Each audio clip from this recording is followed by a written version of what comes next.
Hello friends, welcome to my channel sign UPPSC. Friends, इस video में हम discuss करने जा रहे हैं घटना चक्र पब्लिकेशन की यूपी ट्रिपल एससी पेट 2023 के लिए प्रैक्टिस सेट। ये आपकी 7वें नंबर की प्रैक्टिस सेट है और इसका ये फर्स्ट पार्ट है। ओके, इसके पहले 6 प्रैक्टिस सेट करवाए जा चुके हैं। अगर आप यूपी ट्रिपल एससी पेट 2023 का एग्जाम देने जा रहे हैं तो आपको जरूर सॉल्व करना चाहिए। ओके, चलिए स्टार्ट कर लेते हैं। पहला क्वेश्चन है, भारत और पाकिस्तान के बीच की सीमा रेखा को डैश कहा जाता है।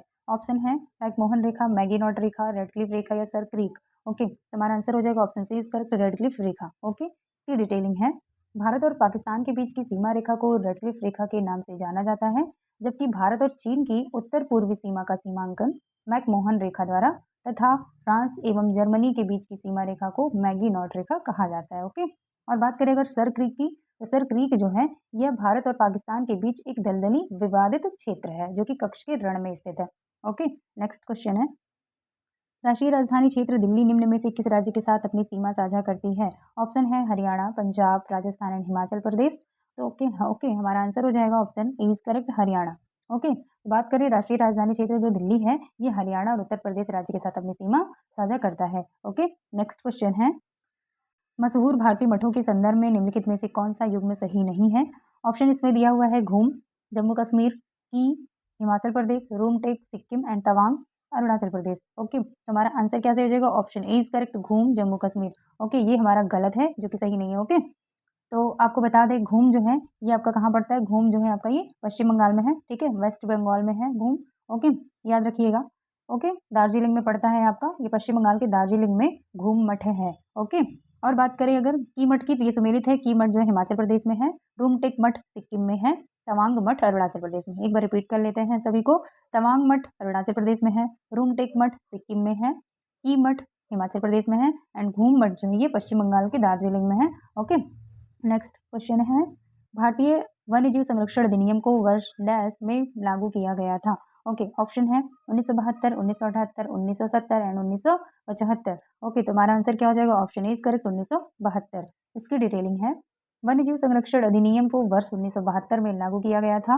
भारत सरकार द्वारा देश के वन्य जीवों की रक्षा करने तथा प्रभावी ढंग से अवैध शिकार, तस्करी और वन्य जीव तथा उनसे जुड़े अवैध व्यापार को नियंत्रित करने के लिए इस अधिनियम को लागू किया गया था। वन्यजीव संरक्षण संशोधन अधिनियम 2003 के तहत अपराधों के लिए सजा एवं जुर्माने को और अधिक कठोर बना दिया गया है। ओके, नेक्स्ट क्वेश्चन है, प्रतिवर्ष हिंदी दिवस कब मनाया जाता है। ऑप्शन है 6 अप्रैल, 14 मार्च, 2 अक्टूबर एंड 14 सितंबर। ओके, तो option D is correct, 14 September. Okay, इसकी डिटेलिंग है, प्रतिवर्ष हिंदी दिवस 14 सितंबर को मनाया जाता है। पहला हिंदी दिवस कब मनाया गया था, तो पहला हिंदी दिवस जो है ये 1953 में मनाया गया था। ओके, याद रखिएगा, हिंदी दिवस 14 सितंबर को मनाया जाता है, पहली बार 1953 में मनाया गया था। ओके, नेक्स्ट क्वेश्चन है, शंकर अंतर्राष्ट्रीय गुड़िया संग्रहालय डैश में स्थित है। ओके, ऑप्शन है नई दिल्ली, मुंबई, पुणे एंड कोलकाता। आंसर हो जाएगा ऑप्शन ए इज करेक्ट, नई दिल्ली में। ओके, इसकी डिटेलिंग है, शंकर अंतर्राष्ट्रीय गुड़िया संग्रहालय नई दिल्ली में स्थित है। इस संग्रहालय की स्थापना मशहूर कार्टूनिस्ट के शंकर पिल्लई ने की थी। यहाँ विभिन्न परिधानों में सजी गुड़ियों का संग्रह विश्व के सबसे बड़े संग्रहों में से एक है। ओके, नेक्स्ट क्वेश्चन है, एक लोकप्रिय पर्यटन स्थल हैवलॉक द्वीप कहाँ स्थित है। ओके, ऑप्शन है अंडमान व निकोबार द्वीप समूह, लक्षद्वीप, केरल एंड गोवा। ओके, तुम्हारा आंसर हो जाएगा option A is correct, Andaman व निकोबार द्वीप समूह। इसकी डिटेलिंग है, लोकप्रिय पर्यटन स्थल हैवलॉक द्वीप अंडमान निकोबार द्वीप समूह में स्थित है। वर्तमान में हैवलॉक द्वीप का जो नाम है वो क्या है, स्वराज द्वीप। ओके, याद रखिएगा, वेरी इंपॉर्टेंट है, हैवलॉक द्वीप का नाम जो है वर्तमान में स्वराज द्वीप के नाम से जाना जाता है इसे। ओके, जो कि आपका कहाँ है, अंडमान व निकोबार द्वीप समूह में स्थित है। ओके, नेक्स्ट क्वेश्चन है, निम्नलिखित में से कौन सी किताब आर के नारायण द्वारा नहीं लिखी गई है। ऑप्शन है Swami and friends, Malgudi days, jungle book and the guide. Okay, तो हमारा आंसर हो जाएगा option C is correct, jungle book. Okay, बता देते हैं इसकी डिटेलिंग, द जंगल बुक नामक पुस्तक रुडयार्ड किपलिंग द्वारा 1894 में लिखी गई थी। और सभी जो की पुस्तकें दी हुई हैं ऑप्शन में, Swami and friends, Malgudi days and the guide, ये जो है आर के नारायण द्वारा लिखी गई पुस्तकें हैं। ओके, लेकिन जंगल बुक किसने लिखा है, जंगल बुक रुडयार्ड किपलिंग ने लिखा है, याद रखिएगा। ओके, नेक्स्ट क्वेश्चन है, किस सभा का अध्यक्ष उसका सदस्य नहीं होता है। ऑप्शन है राज्यसभा, लोकसभा, विधानसभा या विधान परिषद। ओके, तो हमारा आंसर हो जाएगा option A is correct, Rajya Sabha. Okay, इसकी डिटेलिंग है, राज्यसभा का पदेन सभापति उपराष्ट्रपति होता है और वह राज्यसभा का सदस्य नहीं होता है, परंतु उसका निर्वाचन संसद के दोनों सदनों के सभी सदस्यों द्वारा होता है। ओके, संविधान के अनुच्छेद 89(1) ओके, अनुच्छेद कौन सा कह रहा है? 89 फर्स्ट, ठीक है। एंड अनुच्छेद 64 के अनुसार वह राज्यसभा का पदेन सभापति होता है। दोनों अनुच्छेद याद रखिएगा। उपराष्ट्रपति राज्यसभा का पदेन सभापति होता है, यह किस अनुच्छेद में कहा गया है? तो 89 फर्स्ट एंड आर्टिकल 64 में कहा गया है। ओके, चलिए नेक्स्ट क्वेश्चन है, निम्नलिखित अर्थव्यवस्था में से कौन उत्पादन के कारकों पर व्यक्तिगत स्वामित्व रखता है? ऑप्शन है पूंजीवादी, समाजवादी, मिश्रित या पूंजीवादी और समाजवादी। ओके, हमारा आंसर हो जाएगा ऑप्शन ए इज करेक्ट, पूंजीवादी। इसकी डिटेलिंग है, पूंजीवादी अर्थव्यवस्था उत्पादन के कारकों यानी फैक्टर्स ऑफ प्रोडक्शन पर व्यक्तिगत स्वामित्व रखता है, जिसका प्रयोग वह स्वयं के लाभ के लिए करता है। उत्पादन के साधन सरकारी नियंत्रण से पूर्णतः मुक्त होते हैं, अर्थात सरकार का कोई नियंत्रण या हस्तक्षेप नहीं होता है। ठीक है। बाजार आधारित अर्थव्यवस्था वह अर्थव्यवस्था होती है जिसमें प्रत्येक वस्तु की कीमत का निर्धारण मांग और पूर्ति यानी डिमांड एंड सप्लाई की शक्तियों द्वारा होता है। ओके, नेक्स्ट क्वेश्चन है, जीएसटी क्या है? ऑप्शन है एक प्रत्यक्ष कर, एक अप्रत्यक्ष कर, एक कारपोरेट टैक्स या एक नगर निगम कर। ओके, आंसर हो जाएगा ऑप्शन बी इज करेक्ट, एक अप्रत्यक्ष कर। ओके, इसकी डिटेलिंग है, गुड्स एंड सर्विसेज टैक्स यानी कि जीएसटी या वस्तु एवं सेवा कर जीएसटी भारत में कब लागू हुआ था? 1 जुलाई 2017। वेरी इंपॉर्टेंट डेट याद रखिएगा। जीएसटी कब लागू हुआ था? 1 जुलाई 2017 को लागू हुआ था। ठीक है, 1 जुलाई 2017 को जीएसटी लागू किया गया था। ठीक है, और ये क्या है? एक अप्रत्यक्ष कर है। ओके, कौन से संविधान संशोधन द्वारा इसे लाया गया था? तो 101वां संविधान संशोधन था, ये भी याद रखना है, 101वां संविधान संशोधन था। ठीक है, और विधेयक कौन सा था? तो 122वां विधेयक था। ठीक है, 122वां विधेयक लाया गया था और जब ये संशोधन हो गया तो 101वां संविधान संशोधन कहलाया था, जो कि जीएसटी से रिलेटेड है। वेरी इंपॉर्टेंट है, याद रखिएगा। ओके, बात करें जीएसटी विधेयक को अभिपुष्ट करने वाला पहला राज्य कौन था? तो असम था। ओके, यानी जीएसटी विधेयक को सबसे पहले किसने स्वीकृति प्रदान की थी? तो ऐसा कौन सा राज्य था? असम। ठीक है, ये भी याद रखिएगा। चलिए अगला क्वेश्चन है, भारतीय लघु उद्योग विकास बैंक सिडबी का मुख्यालय कहाँ है? ओके, ऑप्शन है गाजियाबाद, लखनऊ, कानपुर और नई दिल्ली।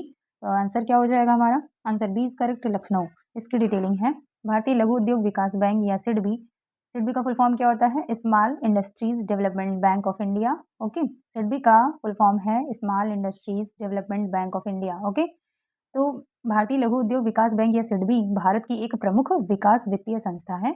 इसकी स्थापना कब हुई थी? इसकी स्थापना 2 अप्रैल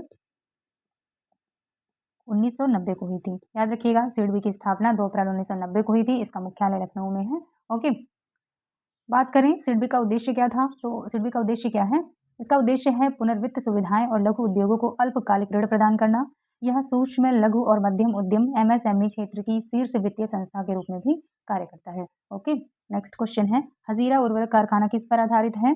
ओके, ऑप्शन है पेट्रोलियम, प्राकृतिक गैस, नेफ्था पर या कोल पर। ओके, तो हमारा आंसर हो जाएगा ऑप्शन बी इज करेक्ट, प्राकृतिक गैस पर। ठीक है, इसकी डिटेलिंग है, सूरत के निकट हजीरा में स्थित कृभको का हजीरा उर्वरक संयंत्र प्राकृतिक गैस पर आधारित है। ओके, तो हजीरा कहाँ है आपका? ये सूरत यानी कि गुजरात में पड़ेगा। ओके, चलिए नेक्स्ट क्वेश्चन है, सूची को सूची 2 के साथ मिलान करना है। सूची 1 में दिया पंचवर्षीय योजना, सूची 2 में दिया है ब्रेक विकास मॉडल। ओके, कौन सी पंचवर्षीय योजना किस विकास मॉडल पर आधारित थी? आइए देख लेते हैं। तो बात करें अगर प्रथम पंचवर्षीय योजना, तो प्रथम पंचवर्षीय योजना जो है ये आपका हेराल्ड डोमर मॉडल पर आधारित थी। ओके, द्वितीय पंचवर्षीय योजना महालनोबिस मॉडल पर आधारित थी। तृतीय पंचवर्षीय योजना एस चक्रवर्ती मॉडल पर आधारित थी एंड चतुर्थ पंचवर्षीय योजना अशोक रुद्र मॉडल पर आधारित थी। वेरी वेरी इंपॉर्टेंट क्वेश्चन है, 5 ईयर प्लान आपके सिलेबस में मेंशन किया हुआ है। ओके, अच्छे से रट डालिएगा, चारों बहुत ही इंपॉर्टेंट है। ओके, प्रथम पंचवर्षीय योजना हेराल्ड डोमर मॉडल पर आधारित थी, द्वितीय पंचवर्षीय योजना महालनोबिस मॉडल पर आधारित थी, तीसरी एस चक्रवर्ती मॉडल एंड चौथी जो है अशोक रुद्र मॉडल पर आधारित थी। ओके, इसके अकॉर्डिंग हमारा आंसर क्या हो जाएगा? Option B is correct, 2 4 1 3। Okay, चलिए नेक्स्ट क्वेश्चन है, निकट दृष्टि दोष से पीड़ित व्यक्ति को दृष्टि सही करने के लिए किस प्रकार के लेंस का प्रयोग किया जाता है? ऑप्शन है उत्तल लेंस, अवतल लेंस, अल्पतम विपथी लेंस या सिलिंड्रिकल लेंस। ओके, तो हमारा आंसर हो जाएगा ऑप्शन बी इज करेक्ट, अवतल लेंस। ओके, डिटेलिंग है, निकट दृष्टि दोष से पीड़ित व्यक्ति निकट की वस्तु तो स्पष्ट देख लेता है लेकिन एक निश्चित दूरी से अधिक दूरी पर रखी वस्तु को स्पष्ट नहीं देख पाता। इस दोष के निवारण के लिए व्यक्ति के चश्मे में अवतल लेंस का प्रयोग किया जाता है। और दूरदृष्टि दोष की बात करें तो दूरदृष्टि दोष के निवारण के लिए व्यक्ति के चश्मे में उत्तल लेंस का प्रयोग किया जाता है। ओके, चलिए अगला क्वेश्चन है, किस रक्त समूह को सर्वग्राही कहा जाता है? ऑप्शन है ओ प्लस यानी O positive, A positive, A B positive या ओ नेगेटिव। ओके, तो हमारा आंसर हो जाएगा option C is correct, A B positive. Okay, इसकी डिटेलिंग है, ए बी पॉजिटिव रक्त वर्ग वाले लोगों का जो है क्या कहा जाता है? जिनका जो है रक्त या ब्लड ग्रुप जो है AB पॉजिटिव होता है उन्हें सर्वग्राही कहा जाता है। ये लोग किसी भी रक्त वर्ग वाले व्यक्ति से रक्त ग्रहण कर सकते हैं, ठीक है? और रक्त वर्ग O नेगेटिव या O पॉजिटिव वाले व्यक्ति क्या होते हैं? सर्वदाता होते हैं, अर्थात ये किसी भी रक्त वर्ग वाले व्यक्ति को अपना रक्त दे सकते हैं। ओके, नेक्स्ट क्वेश्चन है, स्तंभ को स्तंभ 2 से मिलान कीजिए। स्तंभ फर्स्ट एंड से स्तंभ सेकंड दिया हुआ है। एक तरफ दिया है, इसमें सेल के बारे में सारे पॉइंट्स दिए हुए हैं, ठीक है? आइए देख लेते हैं। इसमें पूछ रहा है, पहला दिया है इसमें कोशिका का पावर हाउस। तो कोशिका का पावर हाउस किसे कहा जाता है? कोशिका का पावर हाउस क्या होता है? माइटोकॉन्ड्रिया कहलाता है। Okay, power house of the cell mitochondria. Okay, कोशिका की रसोई किसे कहते हैं? कोशिका की रसोई जो है वो क्या कहलाती है? प्लास्टिड कहलाती है। ओके, कोशिका की आत्मघाती थैली किसे कहते हैं? तो ये लाइसोसोम को कहते हैं। ओके, और कोशिका का मस्तिष्क क्या कहलाता है? न्यूक्लियस यानी केंद्रक कहलाता है। ओके, तो इसके अकॉर्डिंग हमारा आंसर क्या सही हो जाएगा? Option D is correct. Okay, यानी पहले का बी कह रहा है यानी कि कोशिका का पावर हाउस माइटोकॉन्ड्रिया। ओके, दूसरे का ए कह रहा है यानी कि कोशिका की रसोई प्लास्टिड, ठीक है? फिर तीसरे का डी कह रहा है यानी कि कोशिका की आत्मघाती थैली यानी कि लाइसोसोम, एंड चौथे का सी यानी कि कोशिका का मस्तिष्क यानी कि सी ऑप्शन क्या हो जाएगा? न्यूक्लियस। इस तरह से हमारा option D is correct. Okay, चलिए अगला क्वेश्चन है, विस्कोस फाइबर डैश से प्राप्त किया जाता है। ऑप्शन है सेलुलोज, कोयला, तेल एंड पेट्रो रसायन। ओके, तो हमारा आंसर हो जाएगा option A is correct. Okay, viscose fibre जो है सेलुलोज से प्राप्त किया जाता है। इसकी डिटेलिंग है, विस्कोस फाइबर सेलुलोज से प्राप्त किया जाता है जो कि पादप कोशिका भित्ति का मुख्य घटक है। विस्कोस रेशा यानी विस्कोस फाइबर प्राप्त करने के लिए सेलुलोज की विभिन्न रासायनिक पदार्थों से क्रिया कराई जाती है। ओके, नेक्स्ट क्वेश्चन है, निम्नलिखित में से कौन सी गैस को हास्य गैस यानी कि लॉफिंग गैस के नाम से जानते हैं? Nitrous oxide, nitrogen peroxide, nitrogen and nitric oxide. Okay, answer हो जाएगा option A is correct, nitrous oxide. इसकी डिटेलिंग है, नाइट्रस ऑक्साइड जिसका फॉर्मूला क्या होता है? N2O। ओके, कहीं ऑप्शन में अगर नाइट्रस ऑक्साइड ये आपका हिंदी में नाम ना लिख के फॉर्मूला दे दिया, केमिकल फॉर्मूला या केमिकल नेम, तो क्या करेंगे आप?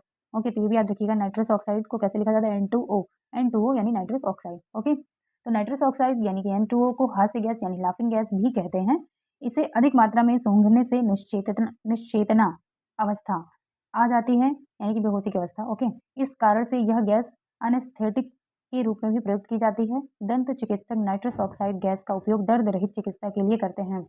ओके, वेरी इंपॉर्टेंट लाइन है, याद रखना है, क्वेश्चन ऐसे भी पूछा जा सकता है कि दंत चिकित्सक जो है कौन सी गैस का प्रयोग करते हैं दर्द रहित चिकित्सा के लिए? तो नाइट्रस ऑक्साइड यानी N2O का, ताकि आपको दांत का दर्द पता ना हो अगर वो आपके दांत में कोई प्रॉब्लम है, अगर वो उसको ठीक कर रहे हैं। ओके, कौन सी गैस होती है? Nitrous oxide. वेरी इंपॉर्टेंट है, याद रखिएगा जनरल नॉलेज के लिए।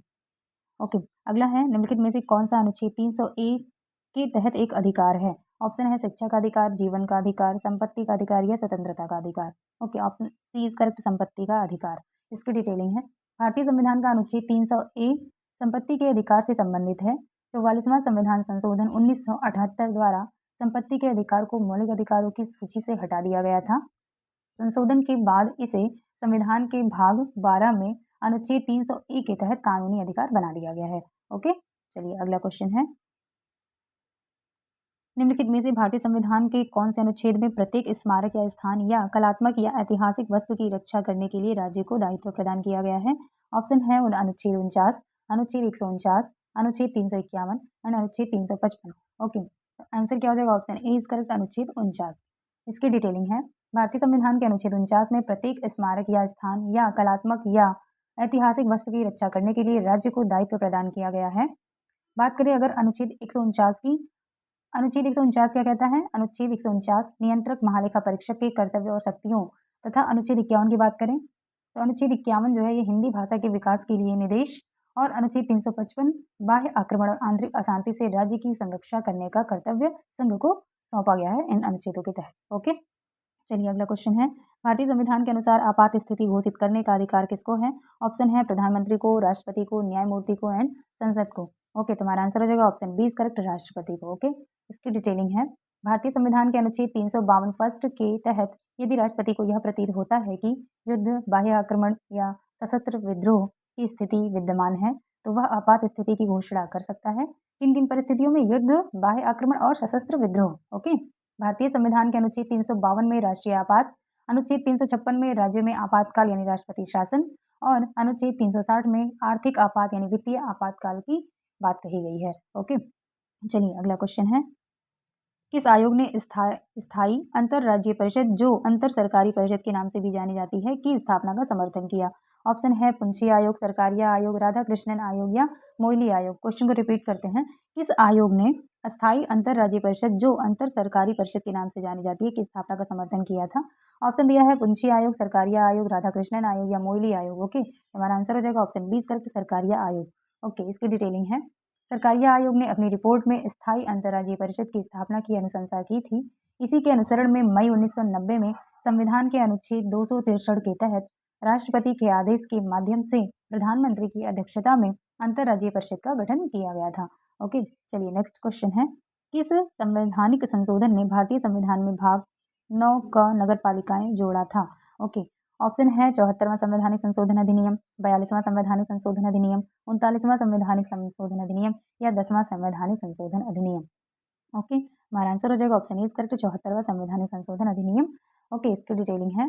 संविधान के 74वें संविधान संशोधन अधिनियम 1992।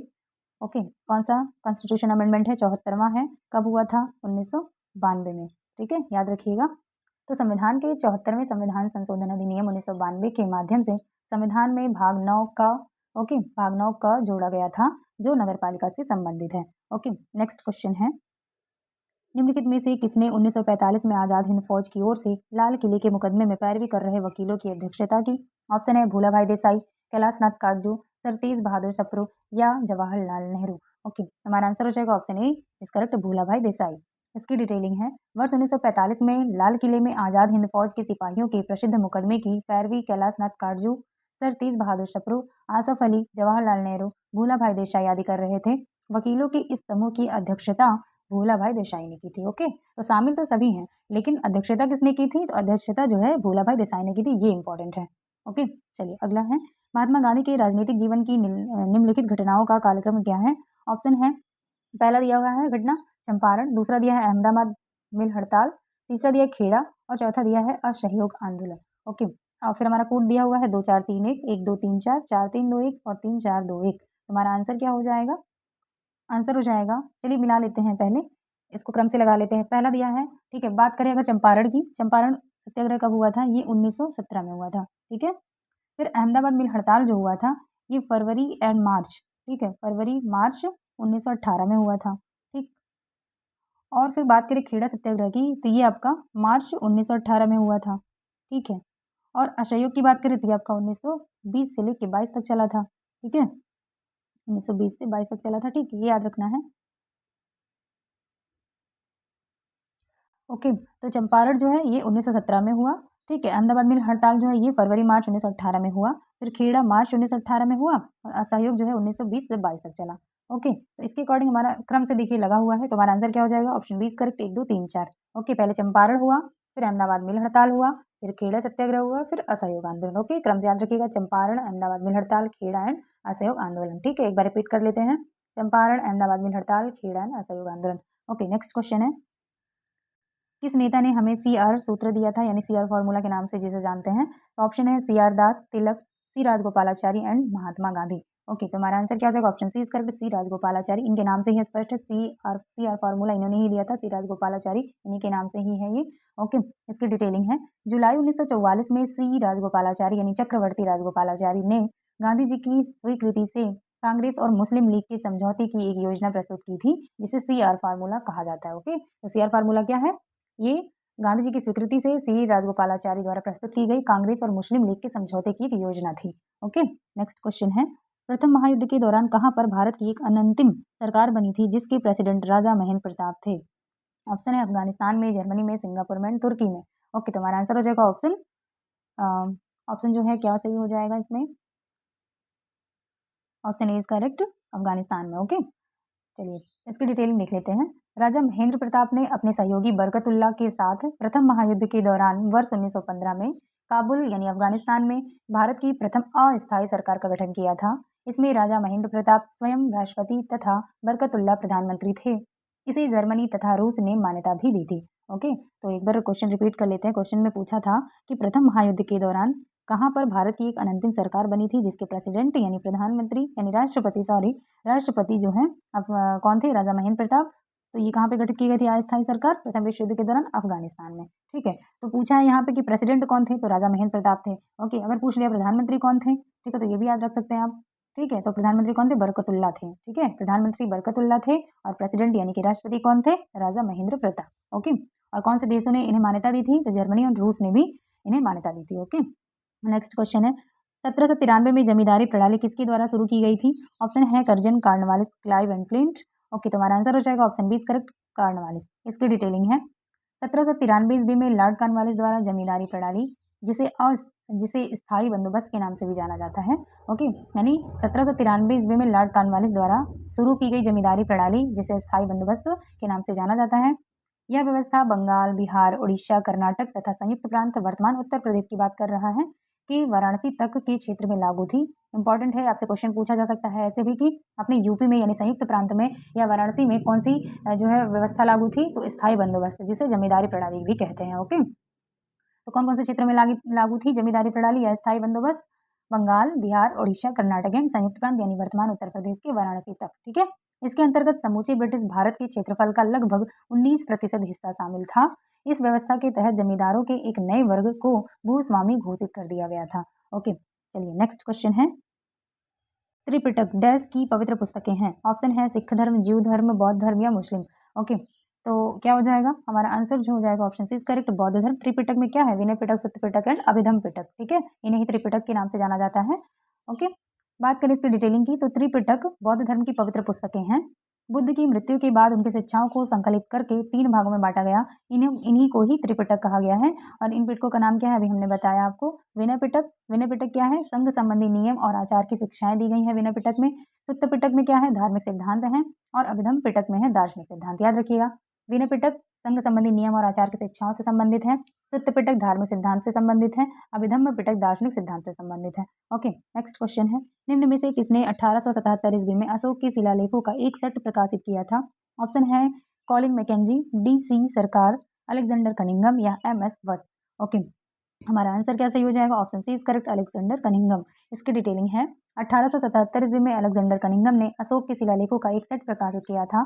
अशोक के शिलालेखों को पढ़ने में सबसे पहली सफलता 1837 ईस्वी में जेम्स प्रिंसेप को मिली थी। वेरी वेरी इंपॉर्टेंट क्वेश्चन है, कई बार पूछा गया है, पीसीएस तक के एग्जाम में भी पूछा गया है। ठीक है, कि अशोक के शिलालेखों को सबसे पहले किसने पढ़ा था? तो किसने पढ़ा था पहली बार? 1837 ईस्वी में जेम्स प्रिंसेप ने पढ़ा था। ओके, नेक्स्ट क्वेश्चन है हुमायूंनामा की रचना किसने की थी? ऑप्शन है बाबर, हुमायूं, गुलबदन बेगम या जहांगीर। हमारा आंसर क्या सही हो जाएगा? Option C is correct, Gulbadan Begum. Okay, इसकी डिटेलिंग है गुलबदन बेगम बाबर की पुत्री थी। उसका जन्म जो है 1523 ईस्वी में और मृत्यु 1603 ईस्वी में हुई थी। ओके, इसके अलावा अगर बात करें, उसने अपनी प्रसिद्ध रचना हुमायूंनामा में ऐतिहासिक विवरण लिखे। अकबर उसका बहुत सम्मान करता था। गुलबदन बेगम ने स्वयं लिखा है कि उसने अकबर के आदेश पर बाबर और हुमायूं का इतिहास अपनी स्मृति में लिखा था।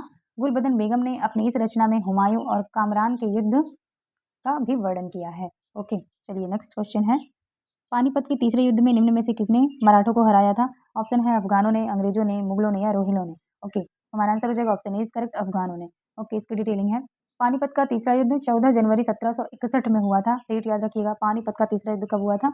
ये 14 जनवरी 1761 को हुआ था। ठीक है, 14 जनवरी 1761 को पानीपत का तीसरा युद्ध हुआ था। किसके बीच हुआ था? मराठों तथा अहमद शाह अब्दाली जो कि अफगान था, के बीच हुआ था।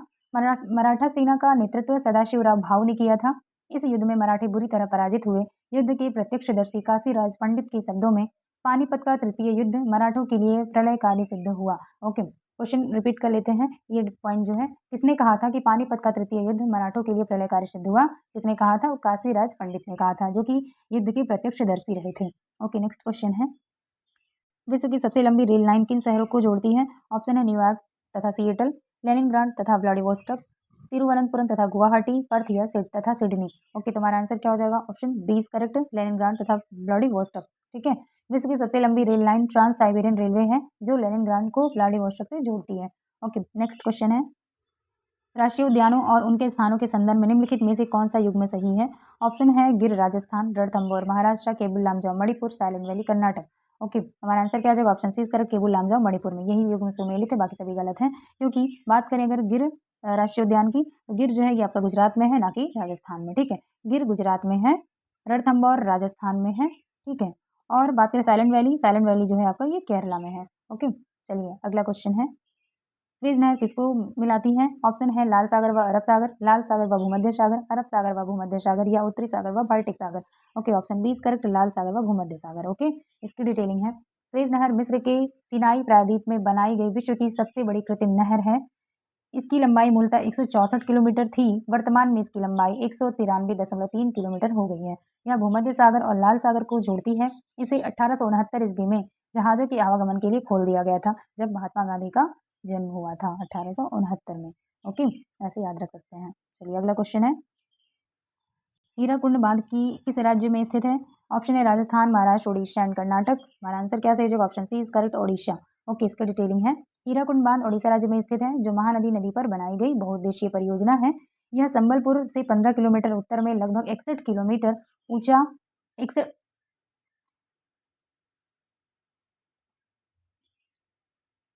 हीराकुंड बांध जो है इसका उद्घाटन 13 जनवरी 1957 को तत्कालीन प्रधानमंत्री जवाहरलाल नेहरू द्वारा किया गया था। ओके, और हीराकुंड बांध उड़ीसा राज्य में स्थित है, जो कि महानदी पर बनाई गई एक बहुउद्देशीय परियोजना है, याद रखिएगा। ठीक है, और चलिए अगला क्वेश्चन है, किसी स्थान का मानक समय स्टैंडर्ड टाइम निर्धारित करने का आधार होता है? ऑप्शन है देशांतर रेखा, लॉन्गिट्यूड, अक्षांश रेखा, लैटिट्यूड या अंतर्राष्ट्रीय तिथि रेखा या प्रधान प्रधान मध्याह्न रेखा। ओके, आंसर हो जाएगा option D is correct. Okay, प्रधान मध्याह्न रेखा की डिटेलिंग है, प्रधान देशांतर को अंतर्राष्ट्रीय देशांतर रेखा या ग्रीनविच देशांतर के नाम से भी जाना जाता है। यह रेखा इंग्लैंड के ग्रीनविच स्थित रॉयल ऑब्जर्वेटरी से होकर गुजरती है। शून्य अंश देशांतर पर इसी रेखा द्वारा अंतर्राष्ट्रीय मानक समय या स्टैंडर्ड टाइम का निर्धारण किया जाता है। 180 डिग्री देशांतर रेखा को अंतर्राष्ट्रीय तिथि रेखा या इंटरनेशनल डेट लाइन के नाम से जाना जाता है। ओके, तो बात करिए किसी स्थान पर मानक समय का निर्धारण किसके द्वारा होता है, किसके आधार पर होता है? तो प्रधान मध्याह्न रेखा के द्वारा होता है। ओके, चलिए अगला क्वेश्चन है, स्वदेशी आंदोलन का संबंध किससे है? ऑप्शन है 1947 में बंगाल के विभाजन, 1905 में बंगाल के विभाजन, 1921 में असहयोग आंदोलन या 1947 में पंजाब के विभाजन। ओके, तुम्हारा आंसर क्या हो जाएगा? ऑप्शन बी इज करेक्ट, 1905 में बंगाल के विभाजन से संबंधित है स्वदेशी आंदोलन। ओके, इसकी डिटेलिंग है, स्वदेशी आंदोलन का संबंध वर्ष 1905 में बंगाल के विभाजन से संबंधित है। वायसराय लॉर्ड कर्जन का उद्देश्य बंगाल प्रेसिडेंसी को दो भागों में विभाजित करना था, क्योंकि उस समय बंगाल भारतीय राष्ट्रवाद का सबसे प्रमुख केंद्र था। 20 जुलाई 1905 में बंगाल विभाजन की घोषणा की गई थी। 7 अगस्त 1905 को बंगाल विभाजन के विरोध में कलकत्ता के टाउन हॉल में स्वदेशी आंदोलन प्रारंभ करने की घोषणा की गई, जिसका मुख्य उद्देश्य विदेशी वस्तुओं का बहिष्कार था। 16 अक्टूबर 1905 को बंगाल विभाजन प्रभावी हो गया था। वेरी वेरी इंपॉर्टेंट है, आपके सिलेबस में मेंशन किया हुआ है। इसमें 2-3 डेट आपको याद रखनी है। पहले तो 20 जुलाई 1905 को बंगाल विभाजन की घोषणा की गई थी। ओके, 7 अगस्त 1905 को बंगाल विभाजन के विरोध में कलकत्ता के टाउन हॉल में स्वदेशी आंदोलन प्रारंभ करने की घोषणा की गई। ओके, उसके बाद क्या था कि 16 अक्टूबर 1905 को बंगाल विभाजन लागू हो गया था या प्रभावी हो गया था। ओके, अगला क्वेश्चन है, निम्नलिखित का मिलान कीजिए, एक तरफ देश दिया एक तरफ राजधानी। ओके, तो पहला है जॉर्जिया। जॉर्जिया की राजधानी क्या है? जॉर्जिया की राजधानी है तिब्लिसी।